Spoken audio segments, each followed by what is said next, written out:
గోవింద గోవింద ఈ నామస్మరణ వినిపించని రోజు తిరుమలలో ఉండదు.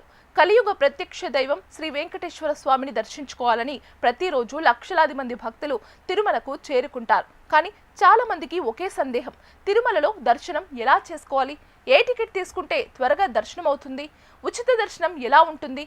కాలినడకన వెళ్లే వారికి ప్రత్యేక సదుపాయం ఏమైనా ఉందా? వృద్ధులు, వికలాంగులు, చిన్నపిల్లలతో వెళ్లే వారికి ప్రత్యేక ఏర్పాట్లు ఉంటాయా? అసలు విషయం ఏంటంటే, తిరుమలలో దర్శనం అంటే కేవలం ఒక క్యూ లైన్ కాదు. భక్తుల అవసరాలను దృష్టిలో పెట్టుకొని టీటీడీ మొత్తం 8 రకాల దర్శన విధానాలను అమలు చేస్తోంది.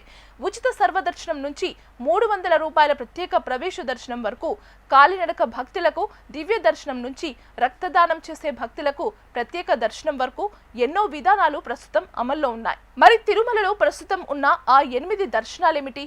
ఏ దర్శనం ఎవరికి ఉపయోగపడుతుంది? ఎక్కడ టోకెన్లు తీసుకోవాలి? ఎలాంటి జాగ్రత్తలు తీసుకోవాలి? తిరుమల వెళ్లే ప్రతి భక్తుడు తప్పక తెలుసుకోవాల్సిన పూర్తి సమాచారం ఇప్పుడు చూద్దాం. భక్తి, విశ్వాసం, నమ్మకం ఈ మూడు కలిసే చోట తిరుమల. దేశ విదేశాల నుంచి ప్రతిరోజు వేలాది మంది భక్తులు స్వామివారి దర్శనం కోసం కొండపైకి చేరుకుంటారు. కొంతమంది మొక్కులు తీర్చుకోవడానికి వస్తారు, మరికొందరు కుటుంబ సమేతంగా వస్తారు, ఇంకొందరు జీవితంలో ఒక్కసారైనా శ్రీవారిని చూడాలని కలతో వస్తారు. అయితే పెరుగుతున్న భక్తుల రద్దీని నియంత్రించడం టీటీడీకి పెద్ద సవాల్గా మారింది. అందుకే భక్తుల సౌకర్యార్థం పలు రకాల దర్శన విధానాలను అమలు చేస్తోంది. మొదటిది SSD దర్శనం, అంటే స్లాటెడ్ సర్వదర్శనం. భక్తుల రద్దీని తగ్గించేందుకు టైం స్లాట్ ఆధారంగా ఉచిత టోకెన్లను టీటీడీ జారీ చేస్తోంది. తిరుపతిలోని శ్రీనివాసం, విష్ణు నివాసం, భూదేవి కాంప్లెక్స్లలో ఈ టోకెన్లు అందుబాటులో ఉంటాయి. ఈ టోకెన్లపై ఇచ్చిన సమయానికి తిరుమలకు చేరుకుంటే గంటల తరబడి వేచి ఉండాల్సిన అవసరం తగ్గుతుంది. రెండవది సర్వదర్శనం. ఇది పూర్తిగా ఉచిత దర్శనం. ఎలాంటి టికెట్ లేకపోయినా, ఎలాంటి టోకెన్ లేకపోయినా సాధారణ భక్తులు క్యూ లైన్ ద్వారా స్వామివారిని దర్శించుకోవచ్చు. అయితే రద్దీ ఎక్కువగా ఉన్న రోజుల్లో గంటల తరబడి వేచి ఉండాల్సి రావచ్చు. వారాంతాలు, పండుగలు, సెలవు రోజుల్లో ఈ క్యూ లైన్లు మరింత పెరుగుతుంటాయి. మూడోది 300 రూపాయల ప్రత్యేక ప్రవేశ దర్శనం. సమయం తక్కువగా ఉండే భక్తులు ఎక్కువగా ఈ దర్శనాన్నే ఎంచుకుంటారు. ఆన్లైన్లో ముందుగానే టికెట్ బుక్ చేసుకుంటే ప్రత్యేక లైన్ ద్వారా త్వరగా దర్శనం చేసుకునే అవకాశం ఉంటుంది. అయితే ఈ టికెట్లు విడుదలైన కొద్ది నిమిషాల్లోనే పూర్తవుతున్న పరిస్థితి కనిపిస్తుంది. నాలుగవది అర్చిత సేవ దర్శనం. కళ్యాణోత్సవం, ఉంజల సేవ, అర్చన, డోలోత్సవం వంటి ప్రత్యేక సేవల్లో పాల్గొనే భక్తులకు ప్రత్యేక దర్శనం లభిస్తుంది. ఈ సేవల ద్వారా స్వామివారిని మరింత సమీపంగా దర్శించే అవకాశం ఉంటుంది.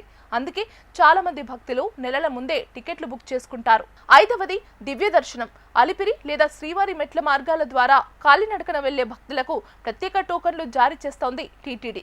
నడకదారిలో బయోమెట్రిక్ నమోదు చేసిన తర్వాత భక్తులకు ప్రత్యేక దర్శనం అవకాశం కల్పిస్తారు. భక్తి, నడక, శ్రమ ఈ మూడు కలిసిన దర్శనం ఇదే. ఆరవది వృద్ధులు మరియు వికలాంగులకు ప్రత్యేక దర్శనం. 65 ఏళ్లు పైబడిన వృద్ధులు, శారీరక వికలాంగులు, తీవ్ర అనారోగ్య సమస్యలు ఉన్నవారికి టీటీడీ ప్రత్యేక సదుపాయాలు కల్పిస్తోంది. సుపథం మార్గం ద్వారా వీరిని తక్కువ సమయంలో దర్శనానికి పంపిస్తున్నారు. ఏడవది ఇన్సాన్ దర్శనం. ఏడాదిలోపు చిన్నారులతో వచ్చే తల్లిదండ్రులకు ప్రత్యేక దర్శనం అవకాశం ఉంటుంది. చిన్న పిల్లలను గంటల తరబడి లైన్లో ఉంచకుండా ప్రత్యేక మార్గం ద్వారా త్వరగా దర్శనం కల్పిస్తున్నారు. ఎనిమిదవది రక్తదాతలకు ప్రత్యేక దర్శనం. తిరుమల అశ్విని ఆసుపత్రిలో రక్తదానం చేసే భక్తుల్లో కొంతమందికి ప్రత్యేక దర్శన భాగ్యాన్ని కల్పిస్తోంది టీటీడీ. సమాజ సేవ చేసిన భక్తులకు ఇచ్చే గౌరవంగా దీనిని భావిస్తున్నారు. అయితే భక్తుల సంఖ్య పెరుగుతున్న కొద్దీ సమస్యలు కూడా పెరుగుతున్నాయి. టికెట్లు దొరకకపోవడం, గంటల తరబడి వేచి ఉండాల్సి రావడం, ఆన్లైన్ బుకింగ్లో ఇబ్బందులు, వసతి సమస్యలు, ఇలా పలు ఇబ్బందులు ఎదురవుతున్నాయని భక్తులు చెబుతున్నారు. భక్తుల రద్దీని దృష్టిలో పెట్టుకొని టీటీడీ కూడా పలు చర్యలు తీసుకుంటోంది.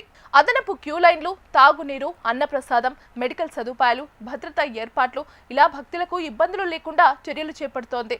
మొత్తానికి తిరుమలలో దర్శనం అంటే కేవలం ఒక క్యూ లైన్ కాదు, ప్రతి భక్తుడి పరిస్థితిని దృష్టిలో పెట్టుకొని రూపొందించిన ఒక విశాలమైన వ్యవస్థ. ఎవరు వచ్చినా, ఏ మార్గంలో వచ్చినా చివరికి అందరి కోరిక ఒక్కటే, ఒక్కసారి స్వామివారిని కన్నులారా దర్శించుకోవడం. గోవింద గోవింద.